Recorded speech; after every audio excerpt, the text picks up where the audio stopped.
சுற்றி சூழல் விழிப்புணர்வு செய்திகள்.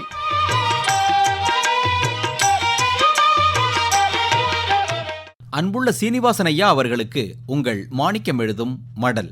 நலம் நலமறிய ஆவல். மெத்த படித்தவங்கள்லாம் இப்போ விவசாயம் செய்ய, அதிலும் குறிப்பாக தீவிர விவசாயம் செய்ய முன் வர்றாங்க. நிறைய பேர் இயற்கை விவசாயத்தில் ஈடுபட்டு இருக்கிறாங்க. இது வரவேற்கத்தக்கது. இதே மாதிரி நமது அனுபவ விவசாயிகள் செய்கிற விவசாயமும் தேவையானது தான். பெரம்பலூர், அரியலூர் பகுதிகள், ஏன் இப்போ பல கிராமங்களில் விவசாயிகள் விடி காலையில் 5 மணிக்கு சோள கருதை போட்டு கதிரடிச்சிட்டு இருக்காங்க. இதை ஏன் இவ்வளவு காலங்காத்தால இந்த பனியில் போட்டு கஷ்டப்பட்டு அடிச்சுக்கிட்டு இருக்காங்கன்னு கேட்டப்போ அந்த அனுபவம் புரிஞ்சது நமக்கு. அதாவது காலங்காத்தால பனிப்பதத்தில் கதிரடிச்சா கதிரிலிருந்து சோள மணிகள் விரைவாக பிரியுமா. அப்புறம் கதிரிலிருந்து வெளிவர்ற சொனையினால தொந்தரவு அதிகம் இருக்காதான். அந்த பணியில் ஈடுபடுறவங்க கண்ணு வாய்க்குள்ள இந்த சொனை போகாதான். இதே மாதிரி தான் நெல் கதிரடிக்கும் போது கூட காலங்காத்தால களத்தில் போட்டு அடிப்பாங்க. அதுலேயும் இதே சொனை பிரச்சனை தான். அப்புறம் திருவையாறிலிருந்து கும்பகோணம் போகிற வழியில் மணலூர்னு ஓர் ஊர். அங்கே ஒரு விவசாயியோட நெல் வயலில் தென்னை மட்டையை தலைகீழ அங்கங்கே சொருகி வச்சிருந்ததை பார்க்க முடிஞ்சது. இது ஒருங்கிணைந்த பயிர் பாதுகாப்பில் ஒரு பரிந்துரை. பயிரோட உயரத்துக்கு 1/2 அடி 1 அடிக்கு மேலே மட்டையின் அடிப்பக்கம் இருக்கு. இதில் பறவைகள் உட்காருது. பறவைகள் பயிரை தாக்குற பூச்சி புழுக்களை பிடிச்சி சாப்பிடுது. இயற்கை முறை பூச்சி கட்டுப்பாட்டுக்கான இந்த பரிந்துரையை அந்த விவசாயி செய்திருக்கிறது பாராட்டுதற்குரியது.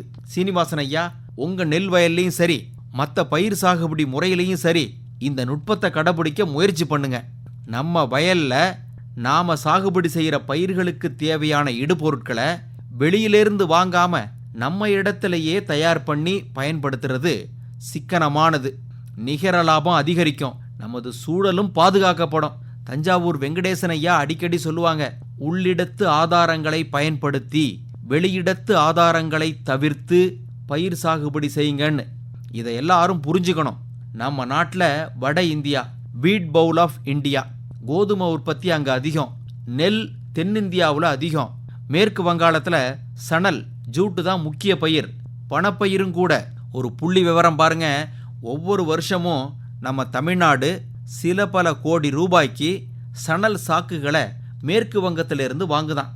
இதுபோல நம்ம மாநிலத்துக்கும் ஒரு குறிப்பிட்ட பயிர் இருந்தால் நல்லது.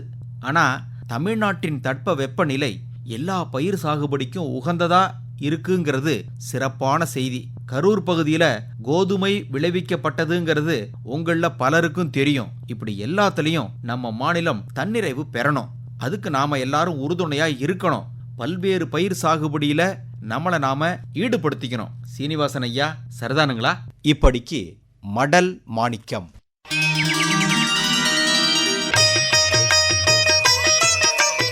நம்மை சுற்றி சூழல் விழிப்புணர்வு செய்திகள் கேட்டீர்கள்.